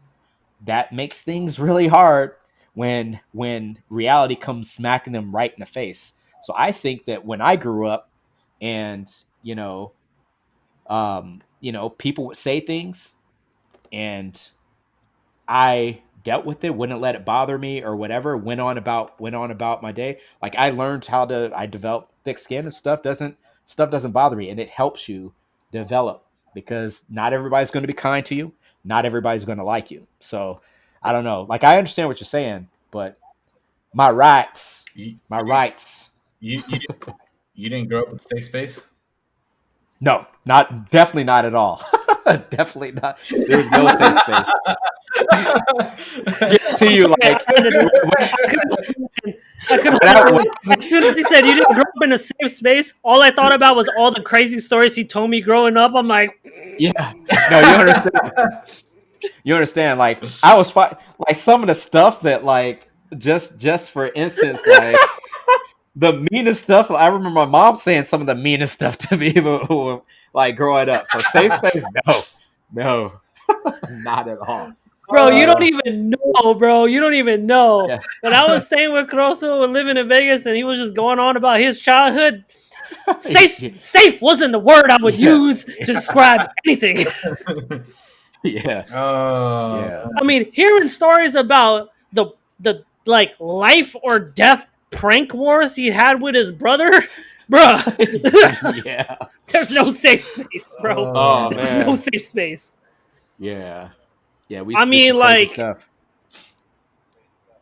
when I heard you didn't grow up in a safe space, I couldn't hold it in. That was the funniest thing I ever heard. Hey, Just because me, half of the things he told me that he grew up with, oh my god. For me, like if you got yelled at and that was it, that was a good day. That was a good day. Like man, so oh my god, that was I think that needs to be a clip somehow because holy shit, that was so funny. You didn't grow up in a safe place, Rock? I'm just like, no, I didn't even grow up with him, and I know it wasn't.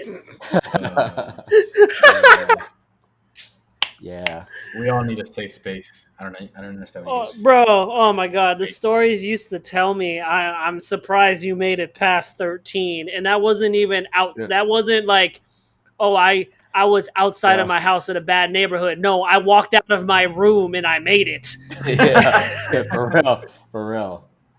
Yeah, and I used to do some crazy stuff. Yeah, got some stories. That was the best thing I heard all day. That was the best thing I heard all day, right there. Yeah. So for instance, the fact that once Rock made it out of the room. Yeah. So for instance, like my little sister. Here's a story. So my little sister, like I used to pull pranks on her all the time.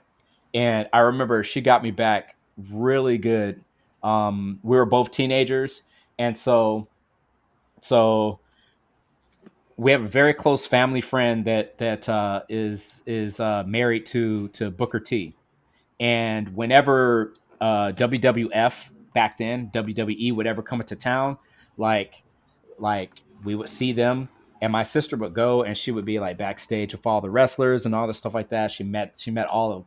I remember one day, like, I'm in the kitchen and I'm cleaning the kitchen. I'm getting ready to mop the floor, so all the chairs and everything is out of there.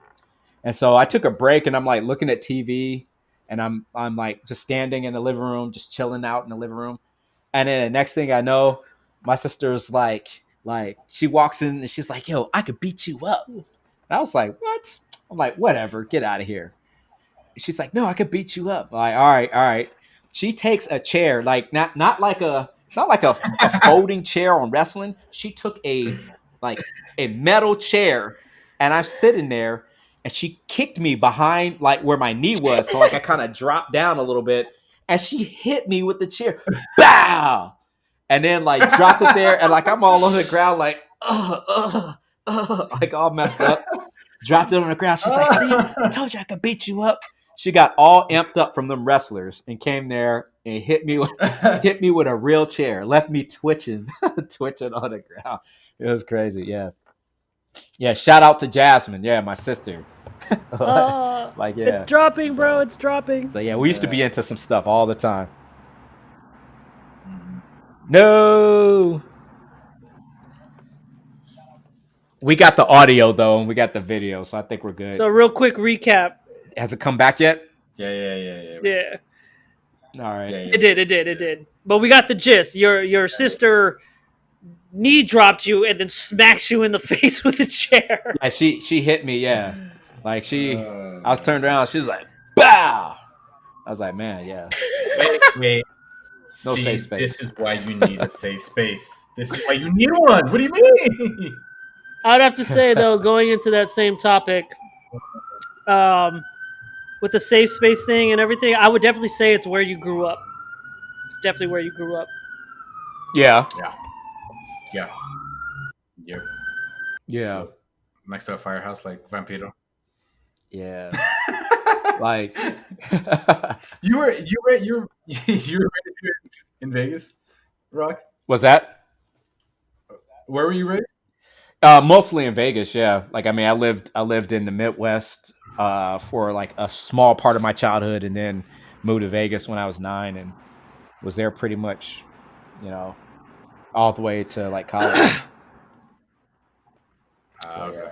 Yeah, I would definitely say the safe space thing is how you grew up, really, location, environment. Because like the way I grew up, and like because I traveled the world, but primarily on the islands. Definitely like here, Hawaii and Guam, the safe space didn't exist. It's either you fought or you got beat up. That's just how culturally it was. It's like somebody said something, the consequences wasn't canceled. It's either square up or take this ass whooping. That was it, Pretty much. Straight up. And it's still like that till this day in Hawaii, Guam, where I grew up. You know what I mean? Like, yeah, I definitely have to say the safe space thing is location and how you're raised. Because where I'm from, somebody said something you didn't like, on site, you're fighting. That is just the culture on site. Now, on the bright side, we have this weird honor thing. When I mean weird honor thing, nobody brought out weapons. There's no guns. Like, you squared up. There's no steel chairs. There's no steel chairs. There's no wrestling moves in these. No. Yeah. But to be honest, nowadays it's kind of changing. You got like, the dumb young punks jumping each other and stuff. But when I grew up and the way my family grew up, you said something wrong, you hash it out right then and there. And there's videos of it from when I was a kid. You said something out of pocket, square up and fight. After you took your lickings, they shook hands and they walked. That was it. Boom. It's over. First knockdown, They stand him up. Stand him up, bro. Stand him up. Stand him up. Stand him up. He wants to keep going. If not, they shook hands and it's over. But there was that consequences of you open your mouth. If someone's offended, they'll say something. They'll be like, yo, man, I didn't like what you had to say. What are you going to do about it? On site, you fight, shake it out, done. There's tons of videos on it. You literally type in Guam fights on YouTube or Hawaii fights. You'll see the kids. Yeah. They'll fight. After the fight, they shook hands. Yeah. And it was done. Nowadays, you don't see that. Nowadays, with the same thing with the cancel culture, kids copy what they see on, music videos and the gangbangers and stuff. They copy that. They don't know how to do that. But my time, and I would have to say even Rock's time, that's what happened. Square up and shut up, or no. Yeah. Yep. So it's just how you grew up. Yeah. That's how it was. But it's that I would definitely have to say though, I think you guys could agree it's changing. You don't see that anymore. Like kids will do all the dumb stuff they see online and then cry when they get arrested. I am so glad social media was not around when I was a teenager, because I would have done some really, really dumb because I was already doing a whole lot of dumb shit.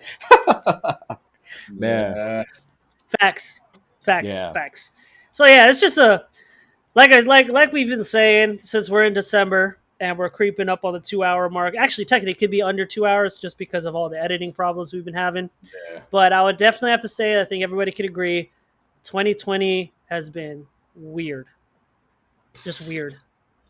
Yeah. Canceling, pandemic, politics, movies, just everything. 2020, I'm so glad it's over. Not even just that. Like, in a personal level, everybody has felt 2020. Yeah.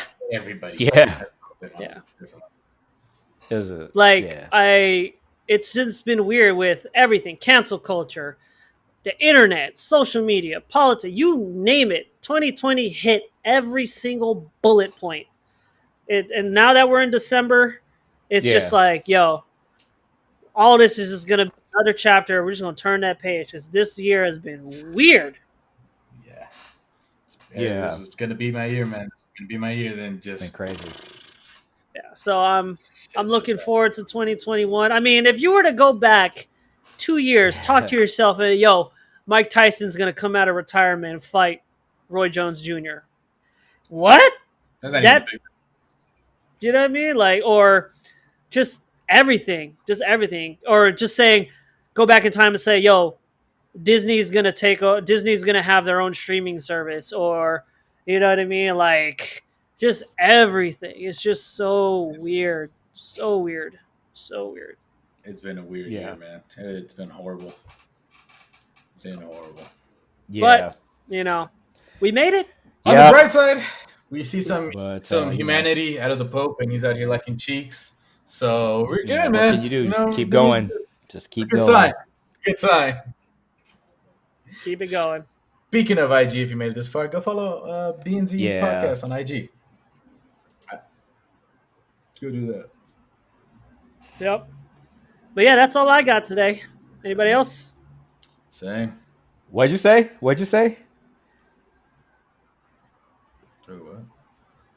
Oh, what? When? Just now. The world is kind of normal because, the Pope liking IG cheeks. Oh, them cheeks. Yeah. Yeah. And man, I think that's all we got today. Yeah, I mean, look at that. Like, we made 2 hours again. 2 hours. 2 hours again. Jeez, like nothing. A little bit of it was technical error. But hopefully at post it's not gonna be so wonky. Yeah, okay. We'll edit it good. So yeah, we had some decent stories. We had the Avengers video game. We had the scalpers, PS5. We talked about Jake Paul and the boxing match, and then threw in like the behemoths fighting, and then after that, what do we hit on after that? Gorilla fighting a polar bear. G4 coming back. Was that coming back? Cancel culture. Yep. J.K. Rowling. Yeah. So, man, Yeah, technical. we did. It's been a tough week on all of us. Yeah, It's been a G4 tough coming. week on Yeah, all of us, but that's we'll come that's back next big. time. Like you made my day with that. Yeah. We'll So, come back with another one. We got technical. We We'll got come back technical. stronger and better. Yeah, I'm like, man, what's going on? What's going on? Yeah, the technical issues tonight. But anyway, yeah, we'll go ahead and call it. It's 2 hours right now. And we'll edit this up. And yeah, if you stuck around to the end, go ahead and rate, comment, subscribe, and Thank you. we'll see you next time. Later, citizens. Man.